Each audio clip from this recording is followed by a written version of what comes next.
subscribe now and press the bell icon.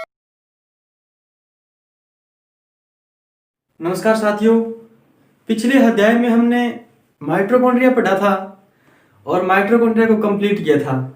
उम्मीद करता हूं कि सबको माइटोकॉन्ड्रिया समझ में आया है। साथियों, आज हम शुरू करते हैं कोशिका का अगला कोशिकांग जो है केंद्रक।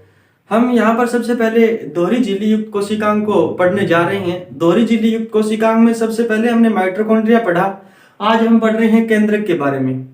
देखते हैं दोस्तों, 2 लेक्चर में पूर्ण होता है या फिर 3 लेक्चर लगते हैं। तो जितने भी लेक्चर लगेंगे हम केंद्रक को बहुत बढ़िया तरीके से, बहुत अच्छी तरीके से पढ़ेंगे और यही हमारा लक्ष्य रहेगा कि इस केंद्रक में जितनी थ्योरी हम यहाँ पे पढ़ रहे हैं इससे बाहर कोई भी क्वेश्चन जो पुट आउट ना हो। तो देखिए दोस्तों, हम पढ़ते हैं केंद्रक। क्या पढ़ते हैं? केंद्रक। सबसे पहले तो देखिए दोस्तों, ये जो केंद्रक होता है इसकी जो खोज की थी, सबसे पहले इसकी जो खोज की थी वो खोज की थी दोस्तों किसने? सन 1831 ईस्वी के अंदर एक वैज्ञानिक आए थे जिनका नाम था रॉबर्ट ब्राउन। रॉबर्ट ब्राउन नामक वैज्ञानिक ने सर्वप्रथम 1831 ईस्वी के अंदर क्या किया था दोस्तों? क्या किया था? 1831 ईस्वी के अंदर इस केंद्रक की क्या की थी? एक खोज की थी। क्या किया था दोस्तों? केंद्रक की खोज की थी। इसके बाद में देखिए, यदि हम बात करें मित्रों किसकी, इस केंद्रक की, तो रॉबर्ट ब्राउन ने इसकी खोज की थी और किसमें की थी? तो ये की थी दोस्तों किसमें? आर्किड या फिर अपन इसे बोलते हैं आर्चिड। दोनों नाम पुस्तकों में लिखे हुए मिलते हैं दोस्तों। या तो किसी किसी पुस्तक में आर्किड लिखा हुआ मिलता है या फिर कहीं कहीं किसी पुस्तक में आर्चिड लिखा हुआ मिलता है। ये एक पादप होता है और इस पादप में किसकी खोज हुई थी दोस्तों? केंद्रक की खोज हुई थी। और किसने की थी मित्रों? किसने की थी? 1831 ईस्वी के अंदर किसने की थी? 1831 ईस्वी के अंदर रॉबर्ट ब्राउन ने की थी। मित्रों, यदि हम बात करें केंद्रक की, किसकी बात करें? केंद्रक की, तो ये क्या होता है? दोहरी झिल्ली युक्त कोशिकांग होता है। क्या होता है? दोहरी झिल्ली युक्त कोशिकांग होता है। क्या होता है दोस्तों? दोहरी झिल्ली युक्त कोशिकांग होता है केंद्रक। क्या होता है? दोहरी झिल्ली युक्त कोशिकांग होता है केंद्रक।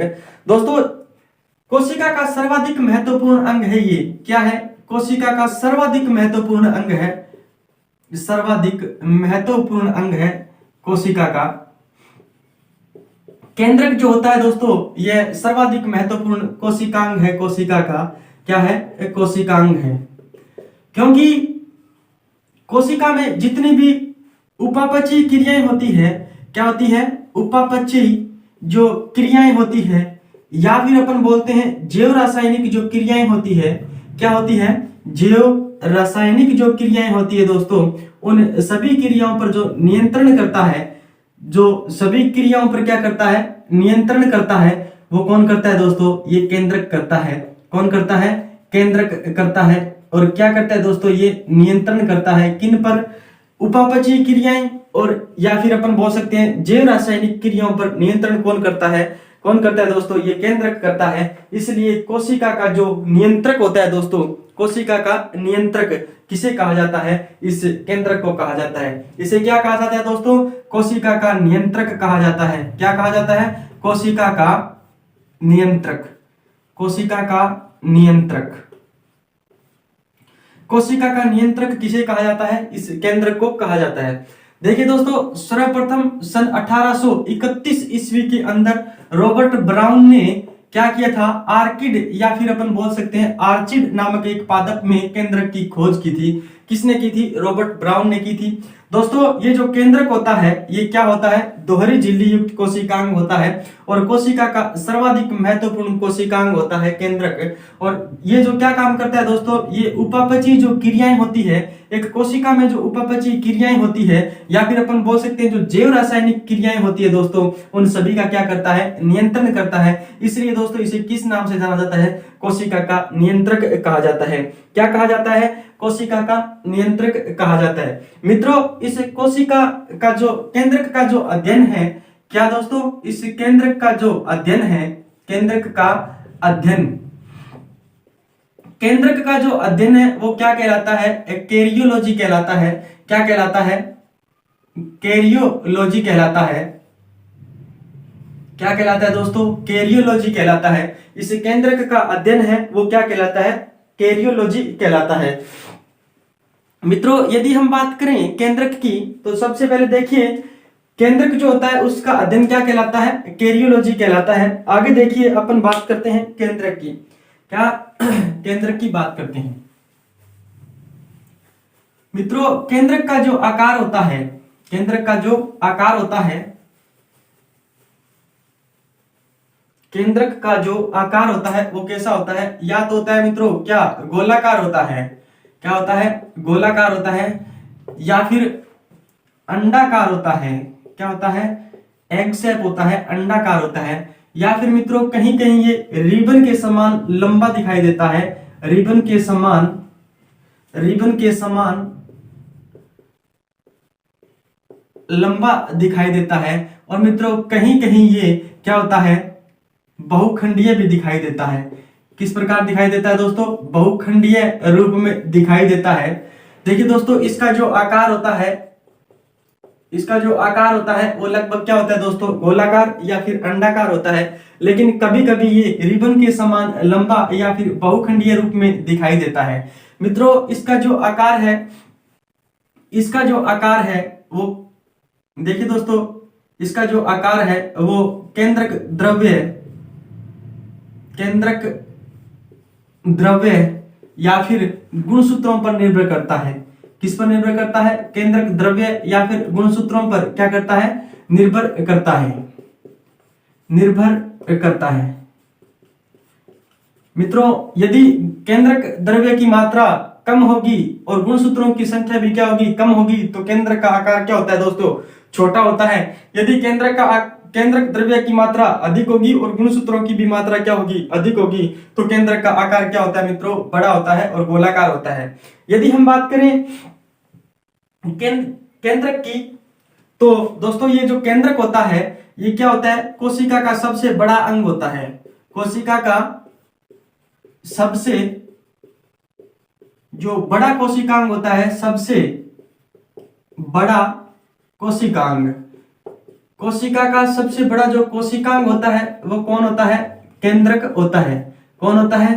केंद्रक होता है। यदि हम बात करें केंद्रक की, तो जो जंतु कोशिका में जो केंद्रक होता है दोस्तों वो कहां पाया जाता है? मध्य में पाया जाता है। जंतु कोशिका में जो केंद्रक होता है वो कहां पाया जाता है मित्रों? मध्य में पाया जाता है।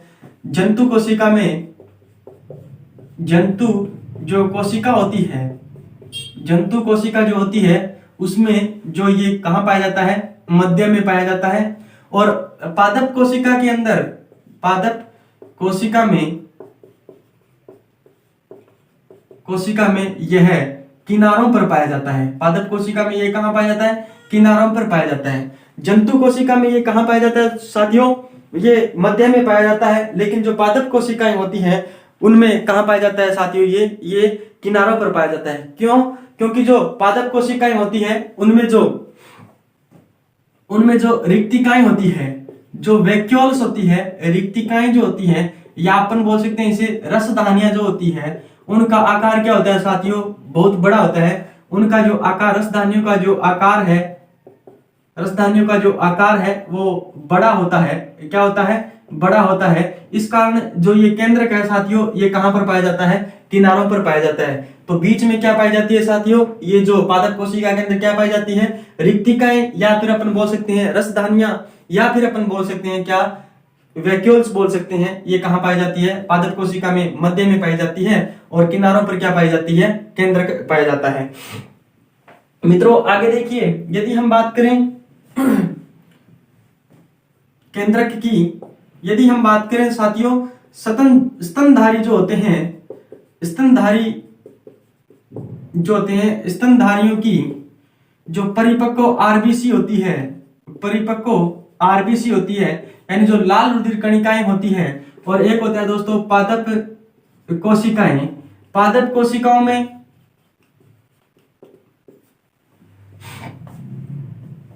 पादप की जो अपन बोल सकते हैं जो फ्लोएम होते हैं, पादप की जो फ्लोएम होते हैं, उस फ्लोएम की जो चालनी कोशिकाएं होती है, फ्लोएम की जो चालनी कोशिकाएं होती है या चालनी नलिकाएं जो होती है, चालनी कोशिकाएं या फिर अपन इसे बोलते हैं नलिकाएं, क्या बोलते हैं, नलिकाएं बोलती हैं। इनमें क्या होता है दोस्तों, ये केंद्रक क्या होता है, केंद्रक अनुपस्थित होता है। क्या होता है, केंद्रक अनुपस्थित होता है। क्या होता है, केंद्रक अनुपस्थित होता है। स्तनधारियों की जो परिपक्व आरबीसी होती है और पादप कोशिका की जो फ्लोएम होती है, फ्लोएम में क्या पाई जाती है, चालनी कोशिकाएं या फिर अपन इसे बोल सकते हैं चालनी नलिकाएं जो होती है, उनमें केंद्रक क्या होता है, अनुपस्थित होते हैं। क्या होते हैं, अनुपस्थित होता है। यदि हम बात करें प्रोकैरियोटिक कोशिका की, किसकी बात करें, प्रोकैरियोटिक कोशिका की, प्रोकैरियोटिक कोशिका की अगर अपन बात करें तो प्रोकैरियोटिक कोशिका में जो केंद्रक होता है, प्रोकैरियोटिक कोशिका में जो केंद्रक होता है वो दोस्तों जो साइटोप्लाज्म होता है प्रोकैरियोटिक कोशिका का, साइटोप्लाज्म जिसे अपन बोलते हैं कोशिका द्रव्य, क्या बोलते हैं, कोशिका द्रव्य के नाम से अपन जानते हैं। इस साइटोप्लाज्म में बिखरा हुआ पाया जाता है। क्या पाया जाता है, बिखरा हुआ पाया जाता है। और बिखरा हुआ क्यों पाया जाता है, क्योंकि जो प्रोकैरियोटिक कोशिका है इसके केंद्र के चारों ओर क्या नहीं पाई जाती दोस्तों, केंद्रक झिल्ली नहीं पाई जाती। क्या नहीं पाई जाती, केंद्रक झिल्ली नहीं पाई जाती, इसलिए ये साइटोप्लाज्म में क्या होता है, बिखरा हुआ पाया जाता है। और प्रोकैरियोटिक कोशिका का जो केंद्रक होता है उसको किस नाम से जानते हैं अपन, न्यूक्लियो, किस नाम से जानते हैं दोस्तों, न्यूक्लियोइड के नाम से जानते हैं। किस नाम से जानते हैं, न्यूक्लियोइड के नाम से जानते हैं। किस नाम से जानते हैं, न्यूक्लियोइड के नाम से जानते हैं। मित्रों जो यूकेरियोटिक कोशिकाएं होती है, कौन सी कोशिकाएं, यूकेरियोटिक जो कोशिकाएं होती है, उन यूकेरियोटिक कोशिकाओं के अंदर क्या पाया जाता है दोस्तों, केंद्रक सुस्पष्ट रूप से पाया जाता है। केंद्रक जो पाया जाता है वो कैसा पाया जाता है मित्रों, सुस्पष्ट रूप से पाया जाता है। केंद्रक जो होता है वो सुस्पष्ट रूप से पाया जाता है। यदि हम बात करें केंद्रक की, तो केंद्रक में एक तरल पदार्थ पाया जाता है। मित्रों केंद्रक में क्या पाया जाता है, एक तरल पदार्थ पाया जाता है और इस तरल पदार्थ को क्या बोला जाता है, केंद्रक द्रव्य के नाम से बोला जाता है, केंद्रक द्रव्य कहा जाता है। इस तरल पदार्थ को क्या कहा जाता है, केंद्रक द्रव्य कहा जाता है। यदि हम बात करें इस केंद्रक द्रव्य की, तो केंद्रक जो द्रव्य होता है मित्रों, इसके अंदर क्या क्या पाए जाते हैं, प्रोटीन पाए जाते हैं। क्या पाए जाते हैं, प्रोटीन पाए जाते हैं और न्यूक्लिक अम्ल पाया जाता है। क्या पाया जाता है, न्यूक्लिक अम्ल पाया जाता है। इसके बाद में यदि हम बात करें इस केंद्रक द्रव्य की, जिसके अंदर क्या पाया जाता है, प्रोटीन पाया जाता है, न्यूक्लिक अम्ल पाया जाता है और क्या पाया जाता है मित्रों, यदि हम बात करें एंजाइम की, तो इसमें क्या पाए जाते हैं, एंजाइम पाए जाते हैं। क्या पाए जाते हैं, एंजाइम पाए जाते हैं। देखिए दोस्तों सर्वप्रथम हमने क्या पढ़ा, सर्वप्रथम जो केंद्रक होता है इसकी जो खोज है वो खोज किसने की थी, तो रॉबर्ट ब्राउन नामक वैज्ञानिक थे। 1831 ईस्वी में उन्होंने इसकी खोज की। और जो आर्किड या फिर आर्चिड नामक एक पादप होता है, उस पादप में इनकी क्या की, खोज की। यदि हम बात करें इस केंद्रक की, तो जो केंद्रक होता है वो दोहरी झिल्ली युक्त क्या होता है मित्रों, कोशिकांग होता है। और जो केंद्रक होता है वह कोशिका का सर्वाधिक महत्वपूर्ण कोशिकांग होता है। मित्रों ये जो केंद्रक होता है, ये जो कोशिका होती है उस कोशिका की जो समस्त जैव रासायनिक या उपपची जो क्रियाएं होती है, उन क्रियाओं पर क्या करता है, नियंत्रण रखने का काम करता है। इसलिए इस केंद्रक को क्या कहा जाता है दोस्तों, इस कोशिका का क्या कहा जाता है, नियंत्रक कहा जाता है। मित्रों यदि हम बात करें इस केंद्रक की, तो जो केंद्रक होता है उसका जो आकार होता है वो गोलाकार, अंडाकार या फिर कहीं कहीं आपको रिबन जैसा लंबा दिखाई देता है या फिर बहुखंडीय दिखाई देता है। मित्रों इसका जो आकार है वो किस पर निर्भर करता है, या तो करता है केंद्रक द्रव्य पर या फिर किस पर निर्भर करता है मित्रों, केंद्रक द्रव्य और किस पर निर्भर करता है, गुणसूत्रों पर निर्भर करता है। यदि हम बात करें इस केंद्रक की, तो जो केंद्रक जो होता है साथियों कोशिका का सबसे बड़ा अंग होता है। क्या होता है, कोशिका का सबसे बड़ा कोशिकांग होता है मित्रों। और केंद्रक जो होता है वो मित्रों यदि हम बात करें केंद्रक की, तो कोशिका का सबसे बड़ा क्या होता है, कोशिकांग होता है। यदि हम बात करें जंतु कोशिका की, तो जंतु कोशिका में जो केंद्रक होता है वो साथियों कहाँ पाया जाता है? बीच में पाया जाता है। और यदि हम बात करें पादप कोशिका की, तो पादप कोशिका में जो रसदानियां होती है, जो वैक्यूल्स होती है, या फिर अपन बोल सकते हैं इसको क्या किस नाम से जान सकते हैं मित्रों? वैक्यूल को अपन किस नाम से जानते हैं? रसदानी के नाम से जानते हैं। ये क्या होती है मित्रों? एक पादप कोशिका में बहुत बड़ी होती है और इनका आकार क्या होता है? बड़ा होता है, जिसके कारण जो पादप कोशिका में पाया जाने वाला जो न्यूक्लियस है मित्रों, जो केंद्रक है, वो कहां पाया जाता है? किनारों में पाया जाता है। यदि हम बात करें मित्रों प्रोकैरियोटिक कोशिका की, यदि हम बात करें तो जो प्रोकैरियोटिक कोशिका होती है, उस प्रोकैरियोटिक कोशिका में जो केंद्रक होता है साथियों, वो साइटोप्लाज्म में बिखरा हुआ पाया जाता है। बिखरा हुआ क्यों पाया जाता है? कि केंद्रक के चारों ओर दोस्तों इसको जो आकार प्रदान करने वाली केंद्रक झिल्ली होती है, वो क्या होती है दोस्तों? इस केंद्रक के चारों ओर नहीं पाई जाती। इस कारण प्रोकैरियोटिक कोशिका में जो केंद्रक होता है वो बिखरी अवस्था के अंदर पाया जाता है। और प्रोकैरियोटिक कोशिका के जो केंद्रक को है मित्रों किस नाम से जानते हैं? न्यूक्लियोइड के नाम से जानते हैं। इसके बाद में हमने पढ़ा मित्रों, क्या पढ़ा? कोशिकाओं में जो यूकेरियोटिक कोशिकाएं होती है मित्रों, उस यूकेरियोटिक कोशिकाओं में जो केंद्रक होता है वो सुस्पष्ट रूप से पाया जाता है। और क्या पाया जाता है? सुस्पष्ट रूप से पाया जाता है। इसके बाद देखिए दोस्तों, जो केंद्रक होता है हमारा, उसके अंदर एक तरल पदार्थ भरा रहता है मित्रों। उस तरल पदार्थ को किस नाम से जानते हैं? उस तरल पदार्थ को किस नाम से जानते हैं? केंद्रक द्रव्य के नाम से जानते हैं। और मित्रों इसमें क्या क्या पाए जाते हैं? इसमें न्यूक्लिक अम्ल पाए जाते हैं, प्रोटीन पाए जाते हैं, और कुछ क्या पाए जाते हैं? एंजाइम पाए जाते हैं। क्या पाए जाते हैं? कुछ एंजाइम पाए जाते हैं। अब यदि हम बात करें, किसकी बात करें? अब यदि हम बात करें मित्रों केंद्रक की, तो यदि केंद्रक की संरचना का अध्ययन करें अपन, केंद्रक की संरचना अगर अपन देखें, तो केंद्रक की संरचना कुछ इस प्रकार से होती है, दिखाई देती है मित्रों। मान लीजिए ये हमारा कोई केंद्रक है, क्या है? ये हमारा कोई केंद्रक है।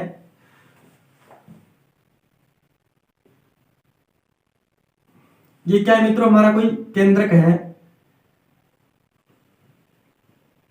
इस प्रकार से कोई केंद्रक है हमारा।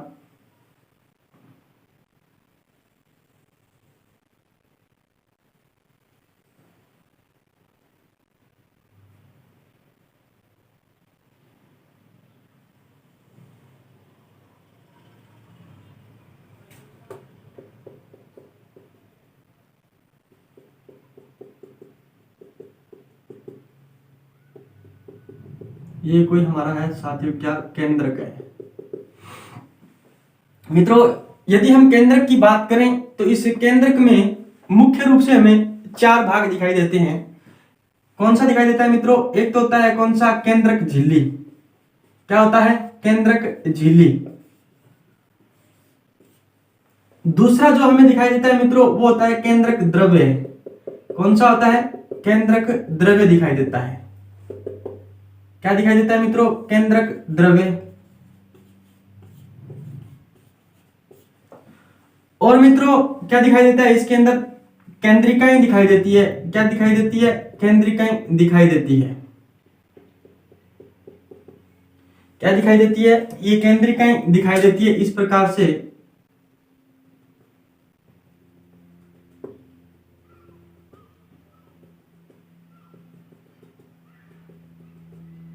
इस प्रकार से बीच बीच में क्या दिखाई देती है मित्रों? केंद्रिकाएं दिखाई देती है। केंद्रिका, इसे अपन बोलते हैं केंद्रिका, या फिर बोलते हैं केंद्रिक। क्या बोलते हैं? केंद्रिक। केंद्रक नहीं साथियों, केंद्रिक। या फिर इसको नाम दिया जाता है मित्रों क्या? न्यूक्लियोलस। न्यूक्लियोलस ये कहलाते हैं साथियों। इनको बोला जाता है केंद्रक छिद्र। क्या बोला जाता है? केंद्रक छिद्र। और एक तो होता है केंद्रक झिल्ली, केंद्रक द्रव्य, केंद्रिका, और जो होता है मित्रों क्रोमेटिन जाल। क्या पाया जाता है इसके अंदर? क्रोमेटिन जाल पाया जाता है। क्या पाया जाता है? क्रोमेटिन जाल पाया जाता है। क्या पाया जाता है? क्रोमेटिन जाल। क्या पाया जाता है? क्रोमेटिन जाल, या अपन बोल सकते हैं क्रोमेटिन रेशे, या अपन बोल सकते हैं क्रोमेटिन धागे। मित्रों ये बाहर की तरफ पाए जाते हैं राइबोसोम। क्या पाए जाते हैं? राइबोसोम। यानी इस प्रकार का कुछ हमारा केंद्रक होता है। और यदि हम केंद्रक की संरचना की यदि अध्ययन करें, संरचना के बारे में यदि हम अध्ययन करें, तो केंद्रक की संरचना में हमें 4 मुख्य भाग दिखाई देते हैं मित्रों। कौन कौन से दिखाई देते हैं? सबसे बाहर की तरफ क्या होता है मित्रों? केंद्रक झिल्ली होती है। उसके बाद केंद्रक द्रव्य होता है और उसके बाद दिखाई देती है मित्रों केंद्रक केंद्रिका, और एक होता है मित्रों क्या? क्रोमेटिन जाल या फिर क्रोमेटिन धागे या फिर क्रोमेटिन रेशे। ये सब हमें किस में दिखाई देते हैं मित्रों? केंद्रक में दिखाई देते हैं। यदि हम बात करें सबसे पहले देखते हैं केंद्रक झिल्ली को। किसको देखते हैं? केंद्रक झिल्ली को देखते हैं। सबसे पहले यहां पर हम देखते हैं केंद्रक झिल्ली को। इन 4 भागों के बारे में साथियों हम एक एक करके पढ़ेंगे। सबसे पहले अपन देखते हैं केंद्रक झिल्ली को। यदि हम केंद्रक झिल्ली की बात करें मित्रों तो यह दोहरी झिल्ली होती है। क्या होती है? दोहरी झिल्ली होती है। केंद्रक झिल्ली की बात करें तो ये क्या होती है? दोहरी झिल्ली होती है। कहने का तात्पर्य यह है कि जो हमारा केंद्रक होता है वह दोहरी झिल्ली युक्त कोशिकांग होता है। केंद्रक झिल्ली कैसी होती है मित्रों? दोहरी झिल्ली होती है। कैसी होती है? दोहरी झिल्ली होती है। मित्रों यदि बात करें अपन केंद्रक झिल्ली की तो दोहरी झिल्ली युक्त केंद्रक झिल्ली होती है, तो दोहरी झिल्ली होती है। और केंद्रक झिल्ली जो होती है मित्रों वो किसकी बनी होती है? लिपोप्रोटीन की बनी होती है। किसकी बनी होती है? लिपोप्रोटीन की बनी होती है। किसकी बनी होती है? लिपोप्रोटीन की बनी होती है। यदि हम बात करें बाह्य झिल्ली की तो बाह्य झिल्ली पर ये दानेनुमा जो उभार है दोस्तों इसको कहा जाता है राइबोसोम। तो बाह्य झिल्ली पर क्या सॉरी जो बाह्य झिल्ली होती है उस बाह्य झिल्ली पर क्या पाया जाता है मित्रों? बाह्य झिल्ली पर क्या पाया जाता है? राइबोसोम पाया जाता है। झिल्ली पर क्या पाया जाता है मित्रों? राइबोसोम पाया जाता है। क्या पाया जाता है? राइबोसोम पाया जाता है। बाह्य झिल्ली पर क्या पाया जाता है मित्रों? राइबोसोम पाया जाता है। और जो आंतरिक झिल्ली जो होती है मित्रों, आंतरिक जो झिल्ली होती है, आंतरिक झिल्ली जो होती है उस पर कुछ उभार जैसी मित्रों इस प्रकार की संरचनाएं पाई जाती है। इस उभार जैसी को क्या पाई जाती है? संरचनाएं पाई जाती है। और इस उभार जैसी संरचनाओं को क्या कहा जाता है मित्रों? क्या कहा जाता है? इन उभार जैसी संरचनाओं को क्या कहा जाता है मित्रों? इनको कहा जाता है न्यूक्लियोपोर कहा जाता है। क्या कहा जाता है? न्यूक्लियो कॉर्टेक्स कहा जाता है मित्रों। क्या कहा जाता है? न्यूक्लियो कॉर्टेक्स कहा जाता है। और ये न्यूक्लियो कॉर्टेक्स जो होते हैं मित्रों ये किसका निर्माण करते हैं? न्यूक्लियोपोर का निर्माण करते हैं। न्यूक्लियोपोर का निर्माण करते हैं। यानी न्यूक्लियोपोर को किस नाम से जानते हैं अपन? केंद्रक छिद्र के नाम से जानते हैं। केंद्रक छिद्र के नाम से जानते हैं। मित्रों केंद्रक झिल्ली जो होती है वो दोहरी झिल्ली युक्त केंद्रक झिल्ली जो होती है वो दोहरी झिल्ली होती है। इसका अर्थ यही होता है मित्रों कि जो हमारा केंद्रक होता है वो केंद्रक कैसा होता है? दोहरी झिल्ली युक्त कोशिकांग होता है। और ये दोहरी झिल्ली जो होती है मित्रों किसकी बनी होती है? लिपोप्रोटीन की बनी होती है। बाह्य झिल्ली जो और एक होती है आंतरिक झिल्ली। इस बाह्य झिल्ली और आंतरिक झिल्ली के बीच का जो ये खाली स्थान है मित्रों, ये वाला जो खाली स्थान है ये क्या कहलाता है? ये क्या कहलाता है? ये जो खाली स्थान है ये क्या कहलाता है मित्रों? ये कहलाता है परिकेंद्रक। ये जो क्या कहलाता है? परिकेंद्रक स्थान कहलाता है। परिकेंद्रक स्थान कहलाता है। ये जो आंतरिक झिल्ली और बाह्य झिल्ली जो होती है मित्रों ये क्या, इसके बीच में जो खाली स्थान होता है ये खाली स्थान क्या कहलाता है? ये परिकेंद्रक स्थान कहलाता है। मित्रों बाह्य झिल्ली पर क्या पाए जाते हैं? राइबोसोम लगे हुए पाए जाते हैं। और जो आंतरिक झिल्ली होती है मित्रों इस आंतरिक झिल्ली पर उभारनुमा संरचनाएं पाई जाती है जो किसका निर्माण करती है? किसका निर्माण करती है? न्यूक्लियो कॉर्टेक्स कहलाती है। और ये न्यूक्लियो कॉर्टेक्स है वो न्यूक्लियोपोर या फिर केंद्रक छिद्र का निर्माण करती है। केंद्रक छिद्र का निर्माण करती है। मित्रों इन्हीं केंद्रक ये जो होता है इन्हीं केंद्रक छिद्रों से क्या होता है मित्रों? इस केंद्रक के लिए उपयोगी क्या उपयोगी व अनुपयोगी जो पदार्थ होते हैं, अनुपयोगी जो पदार्थ होते हैं उनका क्या होता है मित्रों? परिवहन होता है। क्या होता है? परिवहन होता है। मित्रों यदि हम बात करें इस केंद्रक झिल्ली की तो केंद्रक झिल्ली में यदि हम देखें केंद्रक झिल्ली पर तो न्यूक्लियोपोर जैसी यानी कुछ संरचनाएं पाई जाती है जिसे अपन केंद्रक छिद्र कहते हैं। इन्हीं केंद्रक छिद्रों से उपयोगी व अनुपयोगी पदार्थों का क्या होता है मित्रों?